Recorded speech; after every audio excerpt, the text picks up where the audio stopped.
अस्सलाम वालेकुम everybody, this is Sikandar Time Financial. I hope you guys are doing fine and learning with this. Channel को subscribe कर लीजिएगा, साथ लगे बेल आइकन भी प्रेस कर दीजिएगा since this is time sensitive content. Jumping into the weekly on the KSE100 weekly में हमारे पास जो क्रूशियल स्ट्रक्चर था दैट वाज एट 43,160 एरिया और वहां पे 0.618 लेवल था। फ्राइडे को बिल्कुल उसके नीचे क्लोज हुआ। जिस तरह के डर था कि ये इसके नीचे अगर हम लूज कर देते हैं तो we will have the further continuation to the down side because of the break of the structure. Structure कौन सा खड़ा था हमारे पास प्रीवियसली, यहाँ you can see it over here. हमारे पास यही पॉइंट जो था दो दफा रेजिस्टेंस के तौर पे और फिर मल्टीपल टाइम सपोर्ट के तौर पे होल्ड कर रहा था और 0.618 भी सरप्राइजिंगली उसी लेवल पर मौजूद था। सो फॉर नाउ यहाँ पर क्लोज हुआ है नीचे। ऑफ कोर्स ये क्लोज अगर सस्टेन होता है, सस्टेन होने से मतलब ये है कि if it's a confirm break of the structure.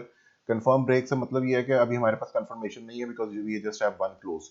Confirmation का मतलब होता है कि अगर आप इसको ब्रेक करने के बाद इसको एज ए रेजिस्टेंस रीटेस्ट करें और रेजिस्टेंस रीटेस्ट करने में फेल हो जाए और उसके बाद दोबारा continuation to the down side मिलनी शुरू हो जाए, विच मीन्स के जो कंफर्म ब्रेक डाउन है वो हो चुका हुआ है। लेकिन अक्सर मार्केट इस तरह का मौका नहीं देती है। सो फर्स्ट ऑफ ऑल हमें कुछ फर्स्ट टेल साइंस जरूर देखने पड़ेंगे उसके लिए। सो 0.618 level is the one two watch. यहाँ पे अगर हमारे पास इसके नीचे क्लोज सस्टेन नहीं करता तो ऑफ कोर्स मार्केट यहाँ पे एक बेयर ट्रैप सेट कर सकती है। अब वो बेयर ट्रैप सिचुएशन कैसे हो सकती है और हमें अर्ली टेल साइंस कैसे मिल सकते हैं, let's go and see into that. आप इसमें डेली टाइम फ्रेम में चलते हैं। डेली टाइम फ्रेम में वही स्ट्रक्चर जो हमारे पास वीकली में 43,160 एरिया पे है, डेली पर वही जो हमारा स्ट्रक्चर है वो तकरीबन मौजूद है इस एरिया में, ठीक है, which is at somewhere around 42,800 to 750 level. ठीक है, you can see it over here कि हमारे पास इस लेवल के ऊपर इसको अगर हम थोड़ा सा नीचे ड्रैग कर लें तो somewhat like this, which is at 43,800 sorry 42,800। So 42,800 पे हमारा डेली स्ट्रक्चर है, वो अभी तक ब्रेक नहीं हुआ। एज यू कैन सी कि अभी हम उसके ऊपर ही मौजूद हैं, while we don't have any sort of bullish divergences or bearish divergences at this moment. Bearish divergence जो लास्ट मौजूद थी वो इस जगह पर मौजूद थी जिसमें मैंने आपको बताया था कि यहाँ पे अगर हमारे पास ये कैंडल रिट्रेस हो जाती है नेक्स्ट कैंडल तो हमारे पास ये वहाँ भी यहाँ पे बेरिश डाइवर्जेंस जो है वो प्ले आउट हो सकती है। लेकिन मार्केट ने गैप ओपनिंग दी, किसी को मौका नहीं दिया गया और उसी तरह मार्केट फौरी तौर पर नीचे चली गई। ऑफ कोर्स फंडामेंटली भी that was somewhere around price. इसके अलावा you know what kind of uncertainty is going on और प्लस हमारे पास जो कुछ चीज़ें चलती आ रही हैं पोलिटिकली, जिसमें कुछ रूमर्स भी थे कि बिलावल साहब जो हैं वो कहते हैं कि OIC कैसे होती है। अब अगले जो 7-8 दिन है those are going to be very decisive for the markets in both cases, क्योंकि जो बहुत सारी चीज़ें जिसमें पॉलिटिशियंस जो हैं वो उसको एनआरकी की तरफ ड्राइव करना चाह रहे हैं। So obviously it's not going to be good for the market क्योंकि अनसर्टेनिटी इन्वेस्टर्स ट्रेडर्स और मार्केट्स को बिल्कुल पसंद नहीं है। सो हैविंग सेड दैट ये लेवल जो है ये ब्रीच अगर होते हैं तो of course continuity to the down side can occur, लेकिन उसके लिए कंफर्मेशन होना बहुत जरूरी है। कंफर्मेशन के बगैर there could be a bear trap setting in. ठीक है, उसकी वजह मैं सिर्फ इसलिए कह रहा हूँ क्योंकि हमारे पास एक तो ये डिस्ट्रीब्यूशन पैटर्न है या ये आपके कह लें कि रीक्यूमुलेशन पैटर्न है, ये जब तक ब्रेक नहीं होता तब तक नहीं पता चल सकता। सेकेंडली जो अगर हमारे पास ये एक इसको हम एज ए डिसेंडिंग ट्राइंगल देखते हैं all along from this point two this point, लेकिन अगर हमारे पास हम अपना लास्ट जो हायर लो है अगर वहां से इसको रिट्रेस करते हैं तो यही पैटर्न जो है वो चेंज हो जाता है इनटू अ रिग्रेशन चैनल। और रिग्रेशन चैनल जो है दोज आर बुलिश पैटर्न्स, ठीक है, इनकी बायसेस जो होती है वो डिफरेंट होती हैं, विच मीन्स कि इनका ब्रेकआउट जो है वो टू दी अपसाइड होता है। जबकि अगर इसको डिसेंडिंग ट्रायंगल के तौर पे देखें तो यहाँ से जो ब्रेकआउट होगा उसकी ब्रेकआउट डाउन की continuity to the down side आ सकती है।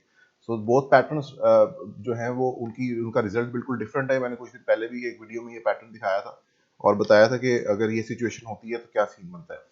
खैर the last thing is the major thing is कि अगर हमारे पास bear trap situation on the weekly setup होती है तो वो यहाँ पर कैसी लगेगी, विच मीन्स कि यहाँ पर वो कैसे प्ले आउट हो सकती है। यहाँ पर अगर आपके पास ये डिसेंडिंग ट्रायंगल वाला लेट्स से ये ब्लू लाइन है 42,800 जो कि हमारी बेस लाइन है स्ट्रक्चर की, अगर वो ब्रेक करती है लेकिन आपका जो रिग्रेशन चैनल की लाइन है दिस ग्रीन वन अगर ये होल्ड कर जाती है, which means a break below this structure but a hold above this one, which means कि यहाँ पे अगर अगर ये होल्ड कर गई और यहाँ से बाउंस कर गया देन इट मीन्स कि हमारे पास जो पैटर्न है वो बेसिकली रिग्रेशन चैनल का है, ना कि आपके पास ये डिसेंडिंग ट्रायंगल का, विच मीन्स के तब हम इसको समझ सकते हैं कि we are probably in a reaccumulation phase not a redistribution.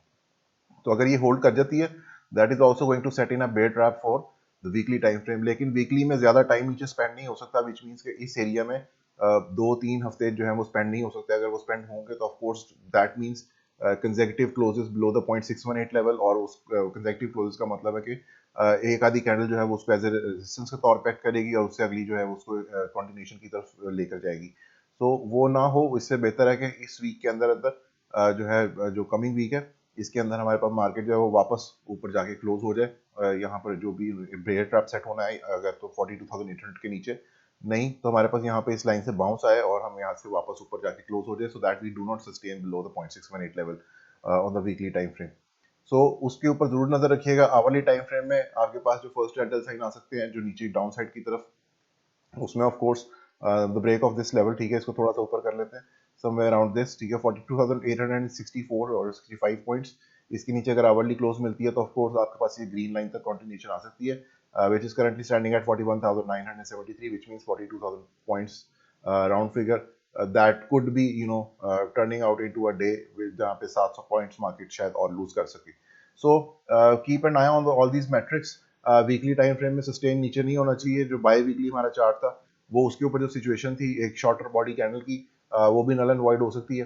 सो उसको भी हमने साथ साथ देखना है। ये हमारे पास लास्ट जो है वो शॉर्ट बॉडी कैंडल है, right now we are below it, लेकिन अगर हम वापस ऊपर रिट्रेस कर देते हैं विच मीन्स कि इसका क्लोज बाय नेक्स्ट फ्राइडे है, दिस कमिंग फ्राइडे है, तो अगर ये वहाँ पे उस टाइम तक ये वापस आके रिट्रेस कर जाती है विच मीन्स कि हमारे पास उससे पहले ये सारी सिचुएशन प्ले आउट हो जाती है, तो may be markets could result in a positive manner. But for now जो मैट्रिक्स नज़र आ रहे हैं ब्रेक डाउन के, और fundamentally that is actually shifting the markets towards the bearish side. Watch out for that और उसके लिए थोड़ा सा विजिटल एंड प्रॉम्प्ट रहिएगा, क्योंकि अक्सर मौका मार्केट नहीं देती है क्लोज बिलो होने का। सो डेली टाइम फ्रेम इस वक्त जो है वो ऑब्वियसली उसमें आपके पास ये वाली जो रिग्रेशन लाइन की क्या ब्रेक है, अगर ये मिल जाता है तो ऑफ कोर्स दैट मींस कि further continuation to the down side occurs, जो कि इसका टारगेट होगा from the descending triangle of 42,800, which means कि अगर आपके पास ये डिसेंडिंग ट्रायंगल है तो इसका टारगेट आपके पास यहाँ से इस तरह से होगा, विच मीन्स कि अगर आप इसको यहाँ से ब्रेक डाउन पर रखते हैं तो आपके पास all the way down to 37,274 points आता है। ऑफ कोर्स ये एकदम से नहीं होगा, it can happen over a period of time. दूसरा साइड ये है कि अगर आपके पास ये लाइन होल्ड कर जाती है समवेयर अराउंड दिस लेवल, तो then again if we bounce back from this level और हम इस वापस जो अपनी डिसेंडिंग ट्रायंगल है 42,800 वापस उसके ऊपर आते हैं, देन इट मींस कि हम वापस ऊपर रिग्रेशन चैनल की तरफ आएंगे and who knows then we could have possibly a breakout of this situation.